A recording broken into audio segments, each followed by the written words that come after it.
یہ سرکار کا در ہے، در شاہاں تو نہیں، جو مانگ لیا سو مانگ لیا اور بھی کچھ مانگ۔ وہ لوگ جو کہتے ہیں کہ کرم ان کا ہے محدود، ان لوگوں کی باتوں پہ نہ جا اور بھی کچھ مانگ۔ دے سکتے ہیں کیا کچھ کہ وہ کچھ دے نہیں سکتے، یہ بات نہ کر ہوش میں آ اور بھی کچھ مانگ۔ جھولی میری کم تھی کیا مانگتا میں ان سے، وہ تو کہتے رہے مانگ مانگ، میں نے تو مانگنے میں تاخیر کر دی۔ السلام علیکم ورحمۃ اللہ وبرکاتہ۔ بچڑے کی پوجا شروع کر دی۔ بس چند افراد اس سے باز رہے۔ انہوں نے سوچا انتظار کر لیتے ہیں۔ وہ 30 دن کا وعدہ کر کے گئے تھے، کچھ زائد دن لگ گئے تو اس کی کوئی خاص وجہ ہوگی، کیونکہ اللہ کا نبی وعدہ خلافی نہیں کرتا۔ یقیناً کوئی خاص وجہ ہے اور ممکن ہے سامری بھی حق پر ہو، پھر بھی انتظار بہتر ہے۔ اس طرح وہ ٹھہرے رہے، تاہم ان میں پوری بصیرت اور یقین کے ساتھ سامری کو جھوٹا سمجھنے والا، اس کے پیچھے نہ لگنے والا اور حق کو سمجھنے والا سوائے ہارون علیہ السلام اور چند گنے چنے افراد کے اور کوئی نہیں تھا۔ بہرحال جب موسیٰ علیہ السلام ان کے پاس پہنچے تو انہوں نے نہایت غصے اور افسوس کے ساتھ ان سے کہا کہ تم 10 دن کی تاخیر برداشت نہ کر سکے، کیا اللہ کے غضب کا شکار ہونا چاہتے ہو کہ میری خلاف ورزی کر رہے ہو؟ انہوں نے اس بات کا جو جواب دیا وہ سورہ طٰہٰ آیت 87 اور 88 میں آیا ہے۔ کہنے لگے کہ ہم نے اپنے اختیار سے آپ کے ساتھ وعدے کا خلاف نہیں کیا، بلکہ ہم پر قوم کے جو زیورات لاد دیے گئے تھے ان کو ہم نے ڈال دیا، اور اسی طرح سامری نے بھی ڈال دیے۔ پھر اس نے لوگوں کے لیے ایک بچڑا نکال کھڑا کیا، یعنی بچڑے کا بت بنا ڈالا، اس میں سے گائے جیسی آواز بھی تھی۔ پھر کہنے لگے کہ یہی تمہارا بھی معبود ہے اور موسیٰ کا بھی، لیکن موسیٰ بھول گئے ہیں۔ اللہ تعالیٰ اس موقع پر بچڑے کے بارے میں فرماتے ہیں، کیا یہ گمراہ لوگ یہ بھی نہیں دیکھتے کہ وہ تو ان کی بات کا جواب بھی نہیں دے سکتا اور نہ ان کے کسی برے بھلے کا اختیار رکھتا ہے۔ اللہ تعالیٰ فرماتے ہیں کہ ان لوگوں نے کس قدر بے وقوفی کا کام کیا ہے۔ وہ بچڑا جو ان کی باتوں کا جواب تک نہیں دے سکتا تھا اور کسی قسم کے نفع اور نقصان کا اختیار نہیں رکھتا تھا، وہ صرف اس کی آواز سن کر اس کی پوجا پر بضد ہو گئے۔ ہارون علیہ السلام ان کو روکتے رہے اور اللہ کی طرف دعوت دیتے رہے، لیکن اس کے باوجود وہ بچڑا پرستی پر اصرار کرتے رہے۔ اللہ تعالیٰ فرماتے ہیں، اور ہارون نے ان سے پہلے ہی کہہ دیا تھا کہ اے میری قوم، اس بچڑے سے تو صرف تمہاری آزمائش کی گئی ہے، تمہارا حقیقی پروردگار تو اللہ رحمان ہی ہے، لہٰذا تم سب میری پیروی کرو اور میری بات مانتے چلے جاؤ۔ انہوں نے جواب دیا کہ موسیٰ کی واپسی تک تو ہم اسی کے مجاور بنے بیٹھے رہیں گے۔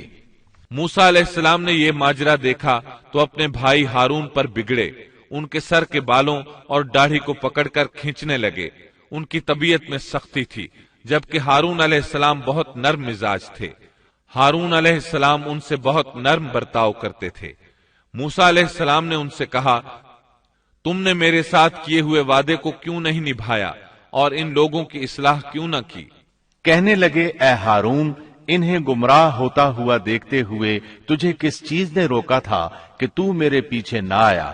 کیا تو بھی میرے فرمان کا نافرمان بن بیٹھا؟